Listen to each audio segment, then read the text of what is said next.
and cat daddies and foxy mamas.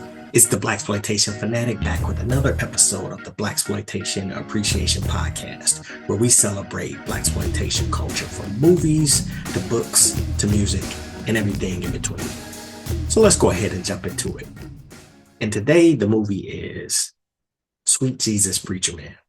I gotta tell y'all, this movie came out in 1973, and the overview is there's this hitman who goes undercover as a preacher to find out for this mob boss or this gangster he was hired by to find out who's muscling in on his territory. But I gotta tell you, I've been afraid to watch this movie for years. I've always saw the poster. I've had it on DVD, and I've been afraid to watch it for years. And you're probably thinking, why would you be afraid to watch it? And it's because this is one of those situations where the poster is so freaking awesome that I was concerned that the movie would not live up to it. In fact, this poster is so hype, so dope that in 2023, rappers Danny Brown and JPEG Mafia kind of did a imitation or rip off of the movie poster for their album Scaring Homes. But so all the years that I've had it, I've always been like, man, I don't know if the movie will live up to the poster. And it kind of didn't, and I'll tell you why shortly. But let's talk about who was in the movie. So, we have my man Roger Mosley, most famously from Magnum PI, playing Magnum PI's homie, TC, I think it was. But he's got a ton of Blaxploitation credits. He was in The Mac. You may remember him as Goldie's brother Olinga in The Mac. He was in Hitman with Bernie Casey. He was in Darktown Strutters, Big Time, Drum, Lead Belly. So those are some of his credits. You have William Smith as Frank Martelli. He's the boss who hires Roger Mosley, and he typically always plays some kind of villain in Blaxploitation movies. He was in Blackjack. He was in Boss Nigger with Fred Williamson. He was in Black Samson with Rodney Tarkenton, and in Hammer also with Fred Williamson. You have Blaxploitation players in here. So, let's look at what we got here. So this guy right here, Damu King, he plays a character called Sweet Stick, and I'll show you a scene with him. But Damu King's credits are, he was in Blackjack, which also had William Smith in it. He was in Black Starlet. He was in The Black Godfather, Black Samson, Black Girl, Top of Heat, and Shaft. Never really had a lead per se, but I think his biggest role might have been in The Black Godfather, but he did have a lot of credits. You have this guy right here. This is Tom Jonagon. He plays a character named Eddie Stoner in this movie, but the only other Blaxploitation credit he did was a movie called The Bad Bunch, also known as Nigger Lover. And I got to track that one down, hopefully watch that one day. You got this lady over here. Her name's Della Thomas. She plays a waitress named Foxy, and she was in Darktown Strutters and Dr. Black and Mr. Hyde. And then you got my main man right here, Sam Laws. Love Sam Laws. And you may remember Sam Laws. Well, in Sweet Jesus Preacherman, he plays a Deacon Green. But you may remember him from such Blaxploitation classics as Truck Turner. He was Truck Turner's man, Nate, who got beat up, and who's, Truck Turner was avenging him throughout the movie. He was a Hitman. I showed you a few episodes ago. I showed you a few humorous scenes that he had with Bernie Casey and Hitman. So Sam Laws, love this dude. He was also in Bingo Long Traveling All Stars with Richard Pryor, Dr. Black and Mr. Hyde, Darktown Strutters, and Cool Breeze. So you can see how a lot of these characters overlap because, Dr. Black and Mr. Hyde, which Della Thomas was also in, and then Darktown Strutters, which who was also Roger Mosley. So yeah, a lot of overlap, but love Sam Laws, man. That's my guy. But probably the most famous person in this movie who isn't even really big in the Blaxploitation genre, and that is Marla Gibbs, who you may remember from the Jeffersons as the maid Florence, or lead role on the 80s sitcom 80s into the 90s, I think it was 227. So Love Marla Gibbs, she plays a character named Beverly Solomon in this particular one. So what's Sweet Jesus Preacherman about? Like I said, Roger Mosley is a hitman. In fact, the movie actually starts off with him killing a couple of people in various ways, but he's a hitman who's hired by Frank Martelli. That's William Smith, true gangster name, Frank Martelli, to find out who's muscling in on his territory. And so when I say that, I was afraid that the movie wouldn't live up to the poster, and it kind of didn't. Not that it's a bad movie; it's a fun, if you like Blaxploitation, again, you'll love this one. It's a wonderful watch, but the movie's rather disjointed. It's kind of like some things that happen, kind of like should that have been a scene later? So I don't know if when they shot it and they edited it did things didn't go well, but it just kind of seems a little bit disjointed. But just to give a little bit of overview, a man again, Roger Mosley, goes undercover as as a hitman. His name is what's his name? His name is Holmes, I think it is. Yeah, Cyrus Holmes is his name, but he goes undercover as this preacher named Reverend Jason Lee. And so, and this is what I mean by it's disjointed, because he goes into the area to find out who's muscling on Martelli's territory. He goes in doing good work in the beginning, cleaning up the area of drugs and pimping. But then he kind of seems like he takes over the rackets that are going on. So, he forces the pimps and the pushers into giving money to the church. But it just seems like, then he starts to doing those things himself. So then what happens? Oh, Martelli's main man, Sweet Stick, so played by Damu King, the guy Sweet Stick, he winds up getting ripped off and eventually killed. And he's killed by the guy I showed you, Tom Jarnigan, who plays the character Eddy Stoner. And basically what happened is Eddy's brother, dude named Eli, gets killed by Martelli's hoods in revenge for Sweet Stick. Now, I think what then happens is Eddy, so Jarnigan, he starts working with Roger Mosley, the Reverend Jason Lee, to go against Martelli. And so through all of this, there's this other guy involved named this dude, politician, Senator Steels. He's running to get reelected. So he is kind of doing his walk through the ghetto, trying to, shake hands, kiss babies type of deal. And there's some uproar that happens in the neighborhood. Some cops kill a couple of youth. So you got all these tropes of things that were happening in the 70s, true, but it's kind of like they tried to sprinkle them all in, make sure to check the boxes in order to happen. So with all of that being said, again, the movie is, I like it because, again, it's aesthetics, left of Blaxploitation, the scene I'll show you in a minute, kind of just it looks like in that one scene they tried to check all the boxes.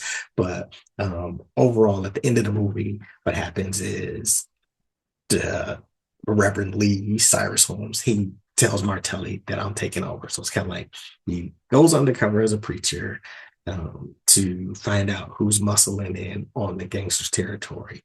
He then starts doing good, which you think, okay, well, this is what he's going to do. But then he turns around and takes over the rackets and tells the gangster, I'm taking over, you're out. So it's just kind of a little bit of a showdown at the end where they try to take him out, but he gets away clean. So would I tell you to watch it? Absolutely. Especially for if you're a true Blaxploitation fan, definitely watch it, but don't expect high hopes for it. But all those years that I hesitated and paused to watch it, I'm glad I finally did. I mean, it wasn't so much worse than that. It wasn't such a big letdown that I was expecting. But again, this poster, it definitely does not live up to this poster. All right. And then just a couple of tidbits, the Easter eggs that I throw in is, I said he killed several targets in the beginning.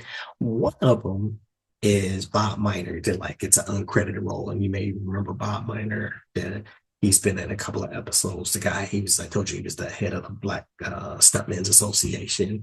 And putting two and two together in this movie, I think, based on something Martelli said, I think Bob Miner was actually Reverend Jason Lee that Cyrus Holmes killed and then began impersonating, I think, based on something that was said. But in the beginning, when he does his hitman duties and kills off a couple people, it's pretty funny because he kills one. It's not funny that people die, but I mean, it's a movie. He electrocuted one by fence. He set one on fire. So you just see this as a hitman with a variety of different methods per se. Okay. And then one other thing. So let me show you the scene first. So this is kind of like a scene I pull, and you'll see it's a Sweet Stick, the character who was kind of like Martelli's main man, getting chased by some of the militants who want to force the pushers and hustlers out of the neighborhood. So let's peep that real quick.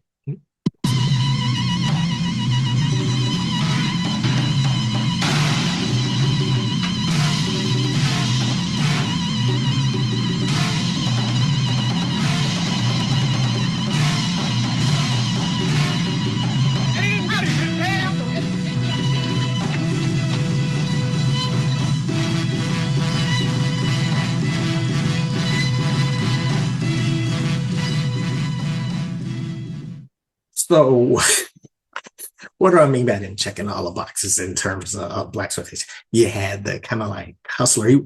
Sweet Stick wasn't a pimp. I think it was just like a hustler, a numbers runner, might have been dope pusher type of deal. But you had the hustler with the cool vines. You had the kind of revolutionary militants, as they were chasing him. So you check that box. He has like the fly decked out car, which I think was a Cadillac with the white wall tires, almost a diamond in the back. If you like rerun, watch the episode or look at it, it was a square, but and I think a diamond in the back, sunroof top, because he had the convertible. And then, the action of them running, chasing them, and type of stuff. So that was one of the scenes that, as I was watching it, I was just like, okay, yeah, they made sure they checked several Blaxploitation boxes with this scene. But again, Sweet Jesus Preacherman, I recommend it. Go watch it. And there's one other scene that I meant to grab, but didn't have time, that just it's almost, to me, it's like a way of them, it was an homage to giving Dolomite flowers, because this movie came out in 73 and I think Dolomite came out in 1974. But there's a scene where Sweet Stick was walking, and he's walking to this club, and on there you have a just kind of like outside the club, you have a now appearing Rudy Ray Moore's Dolomite or something like that. So I thought it was kind of promoting the movie through this movie. But then when I looked, I said, "Oh, wait a minute, that wasn't actually, Dolomite hadn't come out yet." So to me, that was just pretty cool that they had a shot giving Rudy Ray Moore as a comedian his flowers by showing that he's being featured at a club. You may not think that much of it, but I thought that was pretty cool. Okay, so again, that is what we got for our movie Sweet Jesus Preacherman. Okay.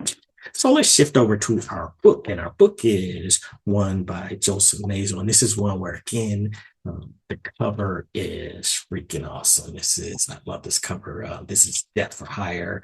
Came out in 1975. And what it's basically about is you got a drug pusher who hires a couple of teams to kill off an ADA, assistant district attorney, then who's been on his tail, but they botched the job. Two teams mess up the job. And so thus the drug pusher has to clean up the mess that they made and eliminate any ties that could lead back to him. So the nice thing about this is Joseph Nazel, like when we talk about, well, it came out on Holloway House in 1975, and I always talk about Holloway House had Don Goins, they had Iceberg Slim, they had Charlie Avery Harris, who were all exceptional writers. But without a doubt, Joseph Nazel just knew how to write good, intriguing material, man. This particular one, it was a page turner from start to finish. typically, depending on how good a Blaxploitation paperback is, it'll take me maybe about 2 weeks to get through it. I finished this one in 3 days simply because it was that good. And it's four main characters in it. You got this drug pusher by the name of Sugarman. The names this episode are just freaking fire. Sweet Stick, Sugarman. um, the two teenage killers were one named Turtle, one named Tracy, and then also built into the story is this reporter named Spider Armstrong. So what happens is Sugarman hires Turtle and Tracy to kill off the Eddy. Tracy kind of gets scared and nervous, and thus, when Turtle kills the dude, Tracy runs out on him, and so as a result, they kind of bring the heat down, police in the whole nine, and Spider, as a newspaper reporter, hears about it, tries to get in on the story. Sugarman realizing Tracy and Turtle messed up the job, wants to take them out and eliminate any traces back to him. So that's the story in and of itself. And again, just a really good read. But more than anything for me, what really led me to wanting to read this is this cover. Now, the one that I have this one. This is, I think, cover number 3 because like, and here's how I kind of can tell with Holloway House whether they're original covers or not. In the early days, like back in the 70s when stuff came out, most of their books were like $1.50. You'll say $1.50 as the price. Then kind of when they hit that second run, it might be like $2.25, $2.50, $1.75, $1.95, kind of in there. And then this is, third one is for $3.50. So I think this might have been a reprint almost as late as the 90s. And you can see it doesn't look as good as this one here. But like I said, Joseph Nazel's writing, man, just read a couple of passages to you because he always has just great dialogue and intriguing material. So where is the first one? All right. So this is one where there's this like Sugarman was the drug pusher, kind of doing well, but he goes into the store owned by a neighborhood store owned by this guy named Mike. And he's leaving it. So he says, well, I'll check you later, Mike. Got to get out here in these streets and see what I can shake out of the trees. Ain't no trees in this neighborhood, Mike laughed. There's always trees bearing fruit where I walk. Sweet. And then Mike stared at Sugarman's back and watched him slide behind the wheel of the rolls. As hard as he worked and as many risks as he took working in the ghetto, he would never be able to buy anything close to a Rolls. He would, for the rest of his life, be relegated to 2-year-old Chevys. It wasn't fair that someone who fed drugs into an already dying people should get over so well. So, thought that was pretty cool. And then here's another one. Where is it? Oh,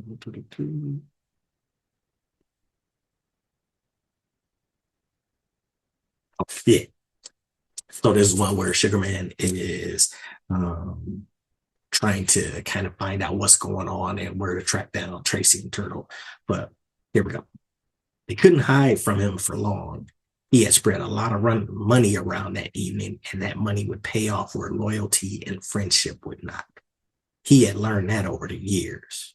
Money in the right amounts could buy off anybody, especially the desperate. And he was surrounded by desperate people. Love it, man.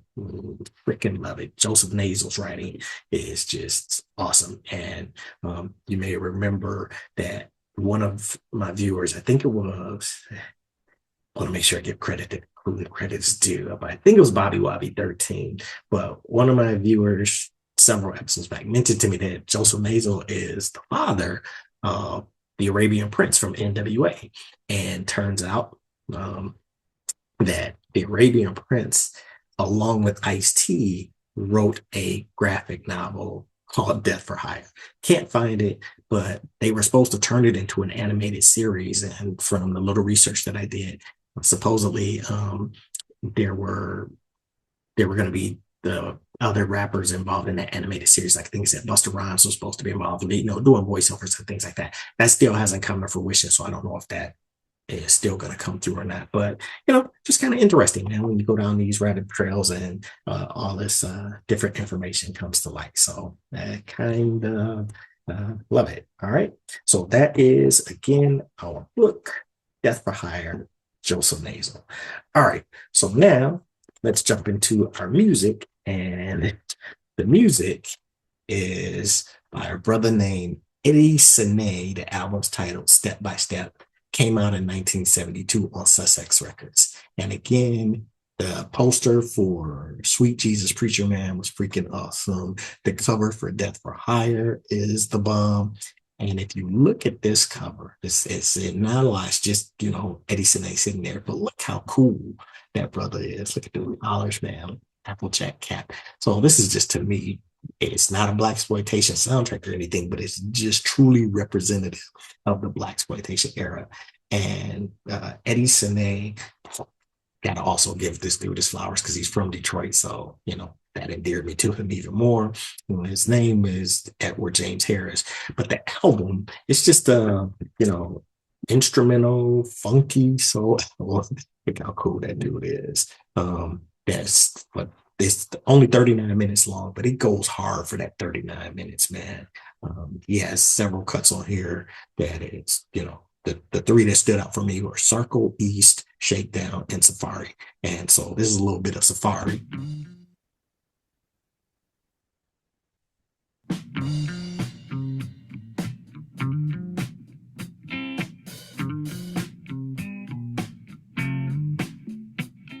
And then this one, again, like I said, it's not a Blaxploitation soundtrack, but this is Shakedown. And when you listen to this, man,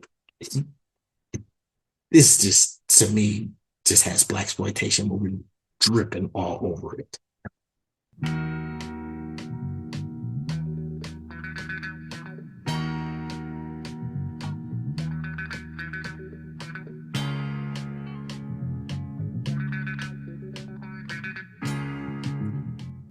I mean, it's almost like you could take that, make it a theme song, write a Blaxploitation movie around it. It's so dope. And then a couple of other things I loved about looking at the credits of this album, just a couple of dudes he had playing on it. On the bass, he had Roderick Peanut Chandler, and on the congas, Eddy Bongo Brown. So just good listen, man. And if you can find it, peep it out. You might have to go on YouTube, look it up, or the site I mentioned to you some episodes back, funkmysoul.gr. I think it's out there if you want to see if you can grab it off of there as well. Okay, so that's what we got for this week. But let's take a look at our Blaxploit Me entry. And our Blaxploit Me entry is from a guy by the name of Ernie Hines, who calls himself Big E and did a poster, Big E's Big Ripoff. I guess it's kind of like Slaughter's Big Ripoff.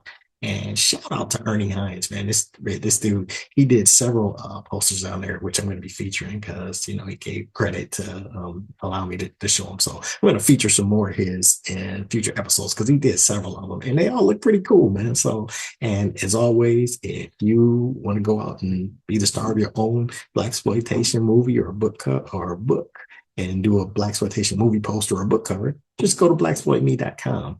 And if you want to see what other people have done, you can go to blaxploitme.com/gallery and you can see some of what some of the other Foxy Mamas and Cat Daddies have been doing out there on the site. All right. So with that, we're going to go on and get up out of here for this particular episode. So if we do a recap real quick, our movie, Sweet Jesus Preacherman, go check it out. Our book, Death for Hire, Joseph Nazel. If you get a chance, take a read. And then the music, the Step by Step album from Eddy Senay. All right. So that's what I got for you this episode, Foxy Mamas and Cat Daddies. As always, if you are enjoying the episodes, tell a friend. Let them, experience the joy and the fun we're having here. If you don't like the episodes, tell an enemy. Make them suffer the way you did. All right. Either way, we all right. I'll holler at you later. Peace.